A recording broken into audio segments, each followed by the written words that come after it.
Hello mga palangga, shout out na gali mga kilala tang kumangutang gani sila sa aton ila ta dali-dalion. Pero kung kita na ganing manokot animal kita nang pahulaton. Dason kung sige-sigihon mo sokot, lain na din batasan naton. Daw wala ka kabalo, kung diin mo ilugar mo kaugalingon. Kung kadtuon mo sa aga, pabalikon ka sa hapon. Kung kadtuon mo sa hapon, wala pa kuno kay baka-baka pa pangita pagkaon. Daw wala ka kabalo, kung sa ila lang ga may ara ka pa sang hangpon.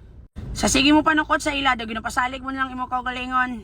Kisa makadlaw ka na lang, ikaw nang nakuan kwarta, sila pang may karapatan magsunggod sa aton. Kisa makakadlaw ka pa, kay masiling pala sila lang nga, ginbaylo pa kuno sa utang ang pag-abyanay naton. Sang ka animal, ikaw na ginutangan, daw ikaw pa yung salaon. Kisa, i-PM mo, pero kung pabulag-bulag, kay active man ang mga animal nila. Inabalang ikaw na may sulokton, pero daw ikaw pa mapakitloy, nga replyan kanila. Giyatay na ginaya. Kaysa mapaminsaran mo, ang nag-uutang sa imo, kag ang tao nga palangga mo nga sala, daw pare-pareho. Pangakuan ka lang kung ano-ano, daw wala man ganitanan klaro. Liog na lang ko da sa inyo tanan ha, kung wala ka mo gani inogbayad, no gay na ka mo pangutang, kay madamay pa sa kami sirable sa inyo pangabuhi ang iban.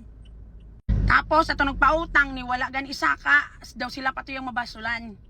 Nga ang ginhimo mo lang gani nila nagbulig sang time nga ikaw may kinanglan. Klamatay man tagipuntanan. Yatay ito.